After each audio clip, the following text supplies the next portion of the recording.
Hi dear student, I hope आप सब ठीक होंगे। आज की क्लास में हम बात करेंगे जीके जीएस के प्रैक्टिस सेट में। यहाँ पर आपको Uttar Pradesh police, railway, banking या एसएससी जीडी या अन्य ऐसे जितने भी एग्ज़ाम होते हैं उन सब में मदद करने वाला होगा। तो आप देखिएगा यहाँ पर हर क्वेश्चन के बाद महत्वपूर्ण विश्लेषण भी बताया गया है। तो आप हमारे इस वीडियो में अंत तक बने रहिएगा। कि sugar bowl of the world कहने का मतलब है, शुगर माने क्या होता है? चीनी, और बाउल माने होता है कटोरा। ठीक है, तो चीनी का कटोरा विश्व में किसे कहा जाता है या किस देश को जाना जाता है? आपका राइट आंसर हो जाएगा ऑप्शन ए, क्यूबा। क्यूबा को जो है चीनी के कटोरे के रूप में जाना जाता है। अब देखिए, अगर बात करें तो यहाँ पर कुछ इंपॉर्टेंट फैक्ट है, उन्हें समझिए। विश्व चीनी का कटोरा किसे कहा जाता है? तो आपका राइट आंसर हो जाएगा क्यूबा। भारत में चीनी का कटोरा किसे कहते हैं? तो आपका यूपी हो जाएगा, जिसे हम उत्तर प्रदेश कहते हैं। झीलों का देश कौन सा है? तो फिनलैंड हो जाएगा। झीलों का नगर कौन सा है? तो भोपाल हो जाएगा। नहरों का देश कौन सा है? तो पाकिस्तान हो जाएगा। गोल्डन पैगोडा तो म्यांमार। ब्लैक पैगोडा कोणार्क मंदिर उड़ीसा। सप्त पैगोडा महाबलीपुरम तमिलनाडु। थंबर बोल्ट किसे कहते हैं? तो भूटान को कहा जाता है। चलिए अगला क्वेश्चन देखते हैं। कितनी भारतीय भाषाओं में सर्वप्रथम लेखन के लिए साहित्य अकादमी पुरस्कार दिए जाते हैं? आपका राइट आंसर हो जाएगा 24। कहने का मतलब है 24 भाषाओं में जो है लेखन के लिए साहित्य अकादमी पुरस्कार दिए जाते हैं। यहां समझिए, देखिए, साहित्य अकादमी पुरस्कार की शुरुआत जो हुई 1954 में हुई।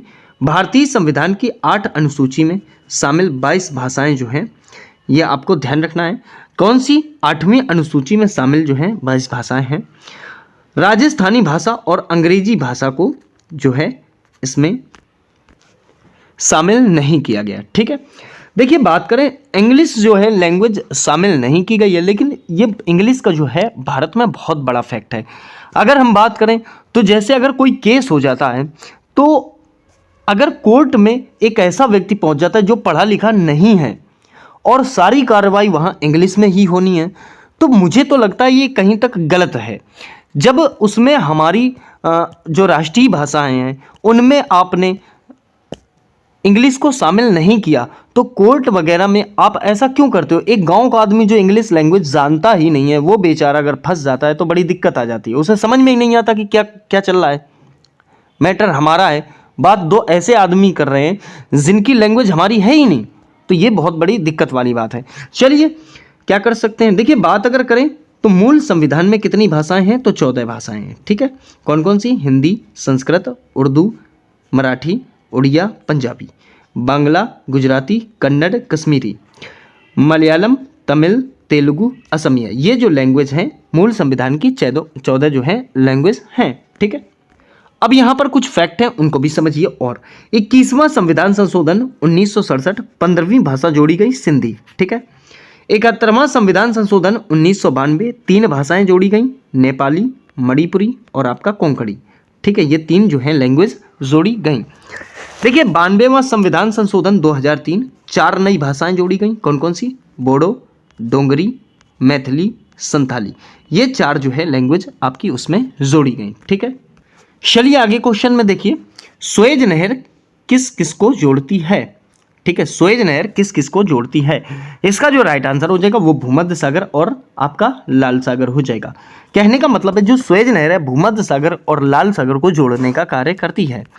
यहां पर अगर बात करें कुछ इंपॉर्टेंट फैक्ट की, तो सुएज नहर का निर्माण जो हुआ 1989 में हुआ। सुएज नहर किस महाद्वीप के मध्य स्थित है? तो एशिया और अफ्रीका के मध्य स्थित है। सुएज नहर पर अधिकार किसका है? तो मिस्र का है। सुएज नहर जोड़ती है तो भूमध्य सागर और लाल सागर को। नील नदी का वरदान किसे कहते हैं? तो मिस्र को जो है नील नदी का वरदान कहते हैं। अटलांटिक महासागर को भूमध्य सागर से कौन सी जल संधि जोड़ती है? तो जिब्राल्टर जल संधि जो है अटलांटिक को भूमध्य महासागर से जोड़ने का कार्य करती है। बेरिंग सागर को चुक्सी सागर से कौन सी जल संधि जोड़ती है? तो बेरिंग जल संधि। ठीक है, हडसन की खाड़ी को अटलांटिक सागर से जोड़ने का कार्य जो करती है वो है हडसन जल संधि।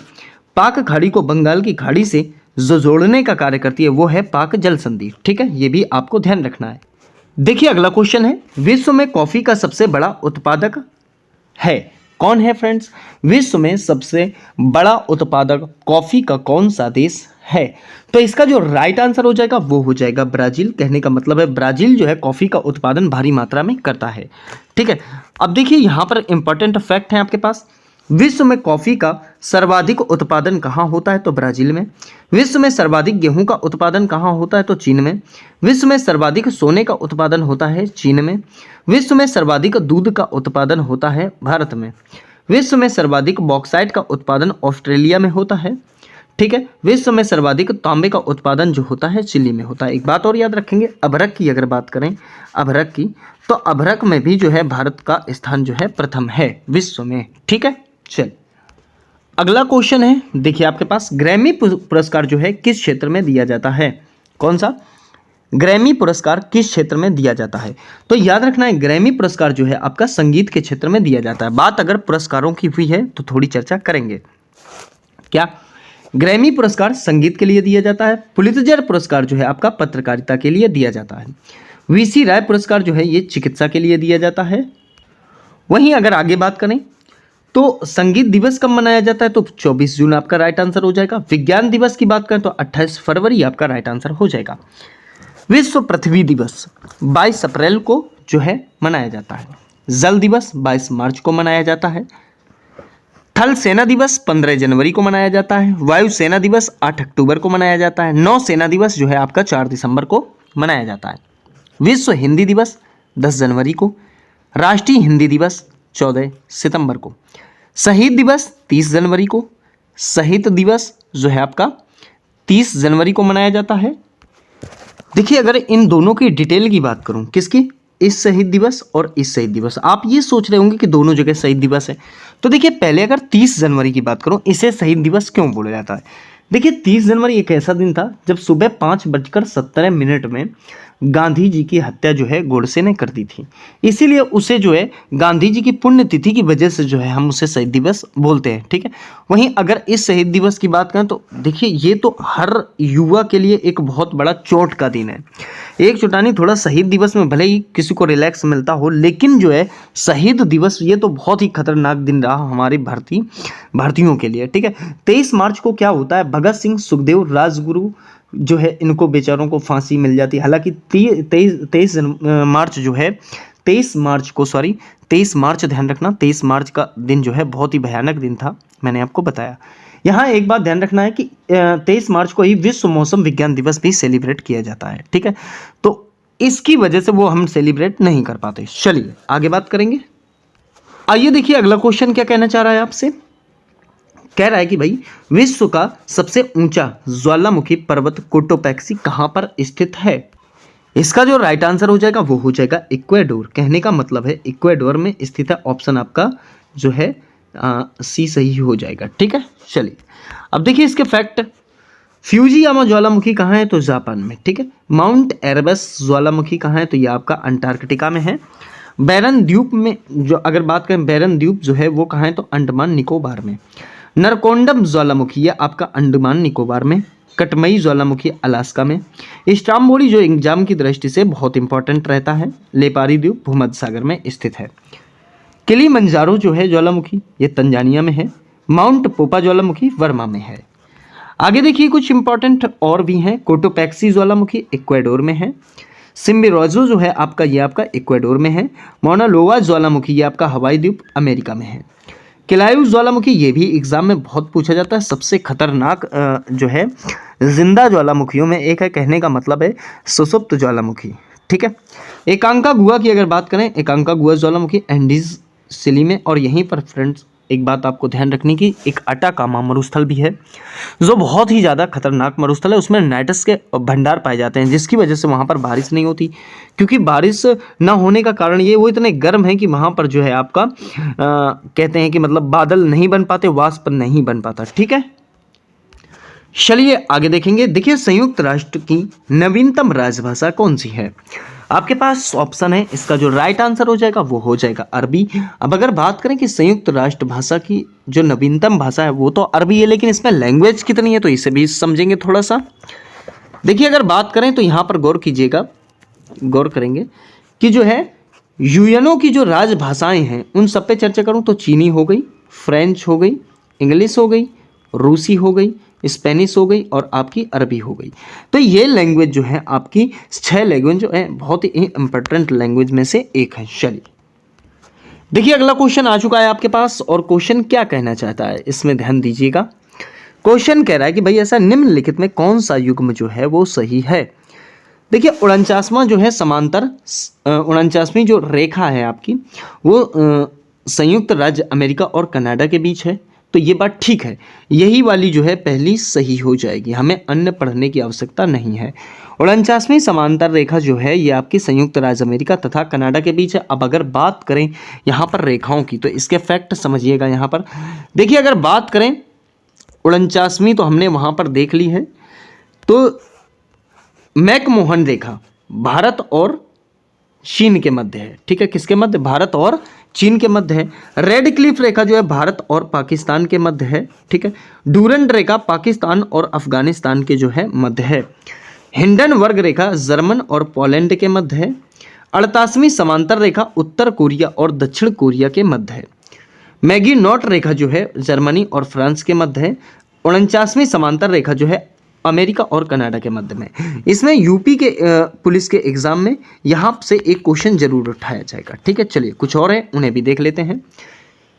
देखिए अगर बात करें तो 8 डिग्री चैनल ये मालदीव और मिनिकॉय के मध्य है, ठीक है। 9 डिग्री चैनल मिनिकॉय और लक्षद्वीप के मध्य है। 10 डिग्री चैनल तो अंडमान और निकोबार के जो है मध्य में है। डंकन पास, ठीक है, दक्षिणी अंडमान और लघु अंडमान के मध्य स्थित है। पाक स्टेट भारत और श्रीलंका के मध्य स्थित है। सुंडा गर्त या जल संधि सुमात्रा और जावा के मध्य जो है आपका स्थित है। चलिए देखिए बात करेंगे अगले क्वेश्चन में। क्वेश्चन कह रहा है महात्मा गांधी राष्ट्रीय उद्यान कहाँ स्थित है। कौन सा, महात्मा गांधी राष्ट्रीय उद्यान कहाँ पर स्थित है। इसका राइट आंसर हो जाएगा अंडमान निकोबार द्वीप समूह में।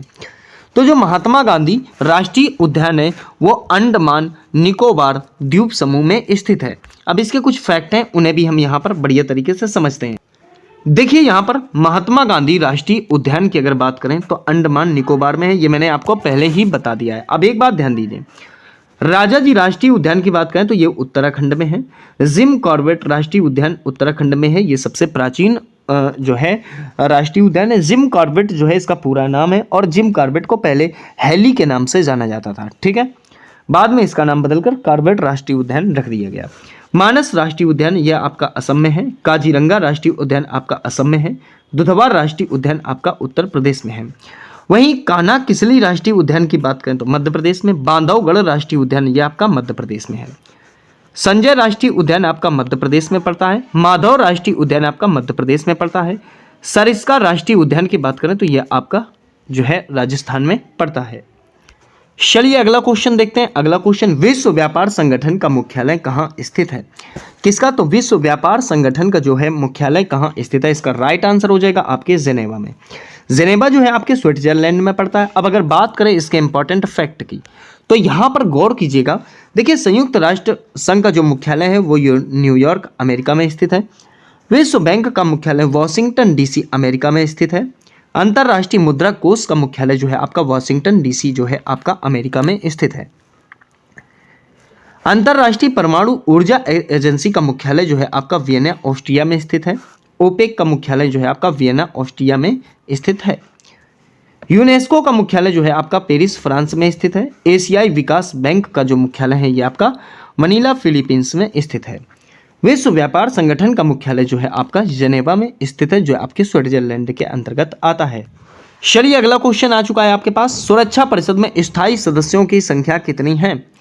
सुरक्षा परिषद में स्थायी सदस्यों की संख्या कितनी है, तो आपको एक बात ध्यान रखनी है, इसका जो राइट आंसर हो जाएगा वो हो जाएगा 5। कहने का मतलब है सुरक्षा परिषद में जो है 5 स्थायी सदस्य होते हैं। इसके इंपॉर्टेंट फैक्ट समझिए। देखिए कॉल सदस्यों की संख्या अगर बात करें, ठीक है, तो वो 15 होती है, 15 होती है। अस्थायी सदस्यों की संख्या की बात करें तो 10 होती है। स्थायी सदस्यों की संख्या के बारे में बात करें तो 5 होती है। जो स्थायी सदस्य हैं 5 वो समझ लो अमेरिका, फ्रांस, इंग्लैंड, चीन, रूस। हालांकि अगर इसमें चर्चा करूं तो रूस और यूक्रेन के बीच जो युद्ध हुआ था, युद्ध हुआ क्या कह सकते हो आप, रूस ने तो इसे ख़त्म ही कर दिया है। तो रूस और यूक्रेन के मध्य जो युद्ध हुआ था, उस युद्ध की अगर बात करें तो उस युद्ध में जो है यूएनओ ने इसे हटाने की मांग भी की थी, कोशिश भी की थी, लेकिन अभी तक वो हटा नहीं पाए। ये भी आपको ध्यान रखना है। चलिए अगला क्वेश्चन आ चुका है आपके पास। निम्नलिखित में से किस देश में कालाहारी मरुस्थल है? किस देश में कालाहारी मरुस्थल है? इसका राइट आंसर हो जाएगा आपका बोत्सवाना। कहने का मतलब जो कालाहारी मरुस्थल है ये आपका बोत्सवाना में स्थित है। इसके इंपॉर्टेंट फैक्ट देखिएगा। तो कालाहारी मरुस्थल जो है आपका बोत्सवाना हो गया। गोबी का मरुस्थल जो है आपका मंगोलिया और चीन। देखिए जहां पर मैंने मरुस्थल की वीडियो बनाई वहां पर बहुत ही शॉर्ट में बताया, ठीक है। यहाँ चूंकि हम इंपॉर्टेंट फैक्ट और एग्जाम की दृष्टि से आने वाले फैक्ट करा रहे हैं, ठीक है।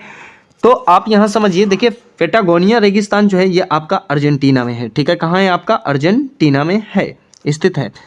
वहीं आगे बात करें तो ग्रेट बेसिन रेगिस्तान जो है आपका संयुक्त राज्य अमेरिका में है। सहारा मरुस्थल उत्तरी अफ्रीका में है।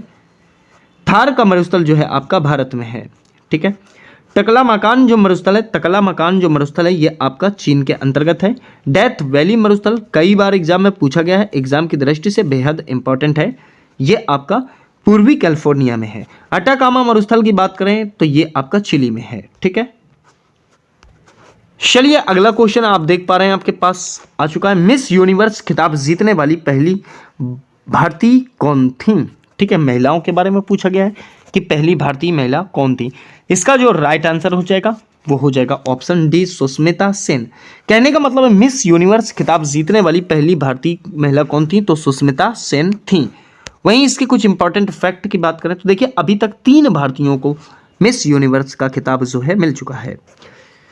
देखिए अगर बात करें तो पहली सुष्मिता सेन है 1994 में, दूसरी जो है लारा दत्ता है 2000 में, तीसरी की बात करें तो हरनाज संधू हैं, इनको 2021 में मिल चुका है, ठीक है, या ये खिताब जो है जीत चुकी हैं।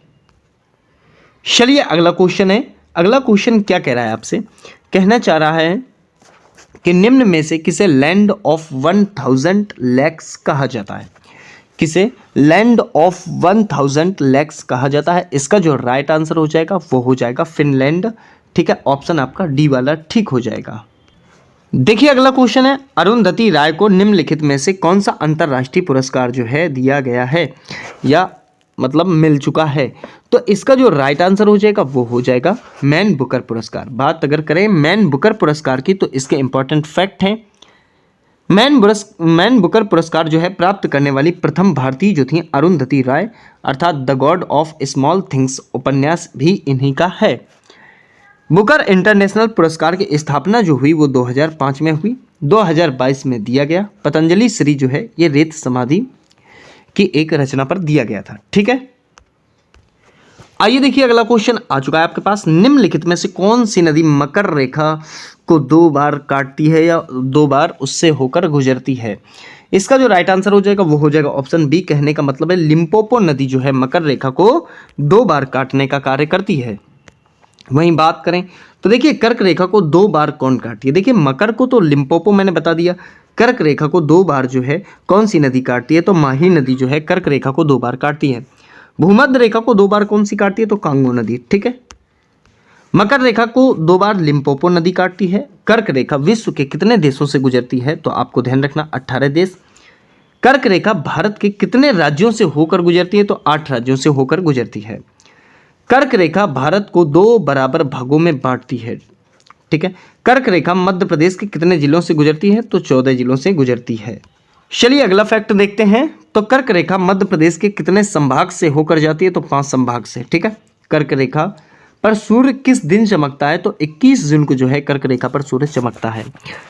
भूमध्य रेखा किस झील से गुजरती है? तो विक्टोरिया झील से जो है गुजरती है। भूमध्य रेखा पर सूर्य कब चमकता है? तो 21 मार्च और जो है आपका 23 सितंबर को। मकर रेखा पर सूर्य किस दिन चमकता है? तो आपका राइट आंसर हो जाएगा 22 दिसंबर। आइए वहीं अगला क्वेश्चन भी देखते हैं। एशिया की सबसे बड़ी नदी कौन सी है? ठीक है, क्या कह रहा है क्वेश्चन? एशिया की सबसे बड़ी नदी कौन सी है? इसका जो राइट आंसर हो जाएगा वो हो जाएगा यांग टीसी नदी, ठीक है। कौन सी? यांग टीसी नदी जो है एशिया की सबसे बड़ी नदी है। वहीं अब बात नदियों की हुई है तो आप समझ लें, चीन का शोक किस नदी को कहते हैं? तो ह्वांग हो को कहते हैं, ठीक है। ह्वांग हो को चीन का शोक कहते हैं। बिहार का शोक किस नदी को कहते हैं? तो कोसी नदी को जो है आपका बिहार का शोक कहते हैं। बंगाल का शोक किस नदी को कहते हैं? तो दामोदर नदी को जो है बंगाल का शोक कहते हैं। उड़ीसा का शोक किस नदी को कहते हैं? तो महानदी को जो है उड़ीसा का शोक कहा जाता है। एशिया की सबसे बड़ी नदी यांगसी नदी जो है चीन की है, ठीक है। अफ्रीका की सबसे बड़ी नदी नील नदी है। विश्व की सबसे बड़ी नदी नील नदी ही है, ठीक है। चलिए आगे देखते हैं। उत्तरी अमेरिका की सबसे बड़ी नदी कौन सी है? तो मिसिसिपी नदी है। कौन सी है? मिसिसिपी। दक्षिणी अमेरिका की सबसे बड़ी नदी अमेजन नदी है। यूरोप की सबसे बड़ी नदी वोल्गा नदी है। ऑस्ट्रेलिया की सबसे बड़ी नदी मर्रे नदी है। भारत की सबसे बड़ी नदी गंगा नदी है, ठीक है। ये भी आपको ध्यान रखना है, ठीक है।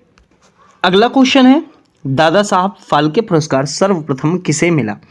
इसका जो राइट आंसर हो जाएगा वो हो जाएगा श्रीमती देविका रानी को जो है आपका पहला पुरस्कार मिला था। कौन सा? तो दादा साहब फाल्के पुरस्कार। वहीं बात करें प्रथम ज्ञानपीठ पुरस्कार किसे मिला? तो देखिए इंपॉर्टेंट फैक्ट है ये, तो जी शंकर कुरूप को मिला। दादा साहब फाल्के पुरस्कार किसे मिला? तो श्रीमती देविका रानी को। ये बात मैं पीछे बता चुका हूँ। चलिए देखिए, पृथ्वी की सबसे लंबी पर्वतमाला कौन सी है? पृथ्वी की सबसे लंबी पर्वतमाला कौन सी है? तो आपका राइट आंसर हो जाएगा एंडीज पर्वतमाला जो है पृथ्वी की सबसे लंबी पर्वतमाला है। अब अगर बात करें पर्वतमालाओं की तो आप यहाँ पर ध्यान दीजिए, रॉकी पर्वतमाला जो है ये आपका उत्तरी अमेरिका में स्थित है। एंडीज पर्वतमाला जो है आपका दक्षिणी अमेरिका में स्थित है। एटलस पर्वतमाला जो है आपका अफ्रीका में स्थित है। आल्पस पर्वतमाला जो है आपका यूरोप में स्थित है। हिमालय पर्वतमाला आपका एशिया में स्थित है। ग्रेट डिवाइडिंग रेंज जो है ये आपका ऑस्ट्रेलिया में स्थित है। ये पर्वतमालाएं भी बहुत इंपॉर्टेंट हैं, आप इनको याद रखेंगे। देखिए आगे, एशिया का सबसे ऊंचा पर्वत जो है माउंट एवरेस्ट नेपाल में है। हालांकि इसे नेपाल में सागरमाथा के नाम से जाना जाता है। अफ्रीका का सबसे ऊंचा पर्वत किलिमंजारो पर्वत जो आपका तंजानिया में स्थित है। उत्तरी अमेरिका का सबसे ऊंचा पर्वत माउंट मैकिनले पर्वत है जो आपका अलास्का में स्थित है। दक्षिणी अमेरिका का सबसे ऊंचा पर्वत एकांकागुआ पर्वत जो आपका अर्जेंटीना चिली में स्थित है। यूरोप का सबसे ऊंचा पर्वत एल्बुर्ज पर्वत है जो आपका यूरोप का सबसे ऊंचा पर्वत है। ऑस्ट्रेलिया का सबसे ऊंचा पर्वत माउंट कोसिस्को है, ठीक है। कहाँ का? तो ऑस्ट्रेलिया का सबसे ऊंचा पर्वत जो है आपका माउंट कोसिस्को हो जाएगा। देखिए क्वेश्चन क्या कह रहा है आपसे, चारागाह को पंपास कहा जाता है। किस चारागाह को जो है पंपास कहा जाता है? तो आपका राइट आंसर हो जाएगा अर्जेंटीना, ठीक है। पंपास क्या होता है या चारागाह क्या होता है? तो घास के मैदान होते हैं और पंपास जो है अर्जेंटीना के घास के मैदानों को कहा जाता है। यहाँ पर गौर कीजिएगा, देखिए अगर बात करें तो घास के मैदान की अगर बात करें तो जो पंपास है ये पंपास से ध्यान रखना, ठीक है। पहला वाला पंपास घास का मैदान जो है अर्जेंटीना में है। डाउन्स घास के मैदान जो है आपके ऑस्ट्रेलिया में है। पुस्ताद घास का मैदान जो है आपका हंगरी में है। वेल्डस घास के मैदान जो है वेल्ड्स बोला जाता है इनको, दक्षिणी अफ्रीका में है। स्टेपिस या स्टेप्स घास के मैदान यूक्रेन में, स्टेपिस भी बोल सकता है। प्रेरी घास के मैदान या प्रेयरी घास के मैदान अमेरिका में है। स्टेपी घास के मैदान जो है आपके एशिया में है, ठीक है। तो ये इंपॉर्टेंट फैक्ट भी आपको इसके याद रखने हैं, ठीक है। चलिए अगला क्वेश्चन क्या कहना चाहता है आपसे, मसाई निम्नलिखित में से किसकी आदिम जनजाति है? मसाई किसकी आदिम जनजाति है? तो राइट आंसर हो जाएगा तंजानिया। किसकी? तंजानिया। बात अगर करें इसके इंपॉर्टेंट फैक्ट की तो आपको ध्यान रखना है पिग्मी जनजाति जो है कांगो की है। कहाँ की है? पिग्मी जनजाति जो है आपके कांगो की है। वहीं अगर आगे देखें तो आपको ये ध्यान देना है बुशमैन जनजाति जो है ये कालाहारी मरुस्थल अफ्रीका की है। एस्किमो जनजाति जो है अमेरिका के अलास्का की है। मसाई जनजाति तंजानिया की है। सैम्पेन जनजाति जो है अंडमान निकोबार की है। जारवा जनजाति अंडमान निकोबार में, और स्टैनली जनजाति जो है ये आपके अंडमान निकोबार द्वीप समूह की है। देखिए अगला क्वेश्चन आ चुका है, चेरनोबिल परमाणु संयंत्र जो अब बंद है ये कहाँ स्थित है? कहने का मतलब है चेरनोबिल परमाणु संयंत्र कहाँ स्थित है जो बंद है? तो वो आपका ऑप्शन बी ठीक हो जाएगा, यूक्रेन में स्थित है। बंद होने का कारण आपको बताने की आवश्यकता नहीं है, रूस यूक्रेन का युद्ध रहा है। बात अगर यूक्रेन की करें तो देखिएगा, यूक्रेन की अगर बात करें तो यूक्रेन की राजधानी जो है वो कीव है। यूक्रेन के प्रधानमंत्री जो हैं जेलेंस्की हैं। यूक्रेन में फंसे भारतीयों को वापस लाने के लिए जो ऑपरेशन चलाया गया था उसका नाम है ऑपरेशन गंगा। ठीक है, देखिए अगला क्वेश्चन आ चुका है, विश्व में सबसे लंबे महाद्वीप रेलवे कौन सी है। ठीक है, विश्व में सबसे लंबे महाद्वीपीय रेलवे कौन सी है, तो आपका राइट आंसर हो जाएगा ट्रांस साइबेरियन रेल मार्ग है, जो मॉस्को से व्लादिवोस्टॉक तक जाता है। कहाँ से कहाँ तक, तो मॉस्को से व्लादिवोस्टॉक तक जाता है, ये बात आपको ध्यान रखनी है।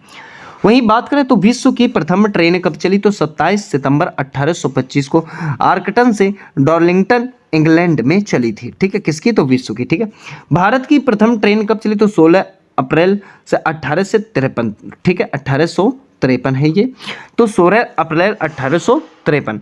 देखिए मुंबई से ठाणे, कहाँ, तो मुंबई से ठाणे चली थी। वहीं बात करें तो किसके समय में, तो लॉर्ड डलहौजी के समय जो है ये चलाई गई थी। दूरी जो रहेगी वो 35 किलोमीटर रहेगी। ठीक है, 34 कुछ चली थी, 35 आप मान लेना। भारत की प्रथम विद्युत ट्रेन कब चली, तो 3 फरवरी 1925 को जो है ये चली थी भारत की प्रथम विद्युत ट्रेन। तो मुंबई से कुर्ला चली, कहाँ से कहाँ तक, तो मुंबई से कुर्ला लॉर्ड रीडिंग के समय पर जो है ये चलाई गई थी। विद्युत इंजन का नाम क्या था, तो डेक्कन क्वीन नाम था, ये बात भी आपको इसमें ध्यान रखनी है। देखिए वहीं अगर बात करें कि विश्व का सबसे लंबा रेल मार्ग, मैंने आपको बताया ट्रांस साइबेरियन रेल मार्ग, यूरोप से एशिया। ठीक है, देखिए भारत का सबसे लंबा रेल मार्ग डिब्रूगढ़ से कन्याकुमारी ट्रेन चलती है। भारत में कितने रेलवे जोन हैं, तो 18 रेलवे जोन हैं। भारतीय रेलवे का राष्ट्रीयकरण कब हुआ, तो 1950 में जो है भारतीय रेलवे का राष्ट्रीयकरण हुआ था। चलिए अगला क्वेश्चन देखिए, किसे एक्सरे खोज के लिए 1901 में भौतिकी में पहला नोबेल जो है पुरस्कार मिला था। किसे एक्सरे खोज के लिए 1901 में भौतिकी में नोबेल पुरस्कार मिला था, इसका जो राइट आंसर हो जाएगा वो हो जाएगा विल्हेम रोंटजेन। ठीक है, ऑप्शन आपका ए ठीक हो जाएगा। वहीं बात करें अगर, तो एक्सरे की खोज किसने की, तो विलियम रोंटजेन ने की थी, ये बात आपको याद रखनी है। वहीं अगर बात करें तो इलेक्ट्रॉन की खोज जे थॉमसन ने की थी। ठीक है, और रेबीज के टीके की खोज लुईस पास्चर ने की थी। देखिए इलेक्ट्रॉन की खोज किसने की थी, जे थॉमसन। वहीं अगर बात करें प्रोटॉन की खोज रदरफोर्ड ने की थी, और न्यूट्रॉन की खोज जो है सैडविक ने की थी। ठीक है, ये भी आपको ध्यान रखना है। चलिए अगला क्वेश्चन देखते हैं, कह रहा है सामुदायिक नेतृत्व में योगदान के लिए रेमन मैग्सेसे पुरस्कार प्राप्त करने वाले पहले भारतीय कौन थे, इसका जो राइट आंसर हो जाएगा वो हो जाएगा ऑप्शन बी। कहने का मतलब है आचार्य विनोबा भावे जो है पहले रेमन मैग्सेसे पुरस्कार प्राप्त करता है। ठीक है, वहीं आगे बात करें तो यहाँ पर इंपॉर्टेंट फैक्ट देखिए, रेमन मैग्सेसे पुरस्कार जो है फिलीपींस की सरकार देने का कार्य करती है। एशिया का नोबेल पुरस्कार जो है रेमन मैग्सेसे पुरस्कार को कहा जाता है। भूदान आंदोलन किसने चलाया, तो आचार्य विनोबा भावे आपका राइट आंसर हो जाएगा। श्वेत क्रांति के जनक कौन है, तो वर्गीज कुरियन को जो है श्वेत क्रांति का जनक माना जाता है। अगला क्वेश्चन अगर देखें तो कह रहा है रेंड किस देश की मुद्रा का नाम है, किसका, रेंड किस देश की मुद्रा का नाम है। तो यहाँ पर आपको एक बात पे गौर करना है, रेंड जो है नामीबिया की मुद्रा का नाम है। किसकी मुद्रा का, नामीबिया की मुद्रा का नाम है। वही इंपॉर्टेंट फैक्ट देखिए, तो भारत की मुद्रा जो है आपकी रुपया है, भारत की मुद्रा रुपया है। पाकिस्तान की मुद्रा भी रुपया है, श्रीलंका की मुद्रा भी रुपया है, नेपाल की मुद्रा भी रुपया है, मालदीव की मुद्रा भी रुपया है, और वहीं बात करें तो श्रीलंका की मुद्रा भी रुपया है, हालांकि ये ऊपर हो चुका है। चीन की मुद्रा युआन हो जाएगी, अफगानिस्तान की मुद्रा अफगानी है, बांग्लादेश की मुद्रा को टका कहते हैं, राजधानी वहाँ की ढाका है, जापान की मुद्रा येन है। ठीक है, नामीबिया की मुद्रा जो है वो रैंड है। ठीक है, तो ये फैक्ट भी आपको समझने चाहिए। आइए अगले क्वेश्चन की तरफ चलें। एंटिमोलॉजी में किसका अध्ययन किया जाता है, एंटिमोलॉजी में किसका अध्ययन किया जाता है, आपका राइट आंसर हो जाएगा कीटों का अध्ययन करते हैं। एंटिमोलॉजी में जो है कीटों का अध्ययन करते हैं। इसके फैक्ट भी समझिएगा। देखिए पक्षियों का अध्ययन जो होता है वो ऑर्निथोलॉजी के अंतर्गत होता है। किसके अंतर्गत होता है, ऑर्निथोलॉजी के अंतर्गत होता है। शैवालों, यहाँ पर शैवालों है, क्या है यहाँ पर, शैवालों है, ऐसे लिखना, शैवालों को जो अध्ययन है वो फाइकोलॉजी कहलाता है। कीटों का अध्ययन जो है एंटिमोलॉजी कहलाता है। कवकों का अध्ययन जो है माइकोलॉजी कहलाता है। पेशियों का अध्ययन मायोलॉजी कहलाता है। अंगूर का अध्ययन जो है विटिकल्चर कहलाता है। रेशम कीट पालन जो है सेरीकल्चर कहलाता है। मधुमक्खी पालन की बात करें तो एपीकल्चर कहलाता है। ये जो है इसके इंपॉर्टेंट फैक्ट रहने वाले हैं। ठीक है, अगला क्वेश्चन है जीवधारियों का 5 जगत वर्गीकरण जो है किसके द्वारा किया गया? किसके द्वारा किया गया? इसका राइट आंसर हो जाएगा विटेकर के द्वारा किया गया था। किसका? तो जीवधारियों का जो है 5 जगत लक्षण।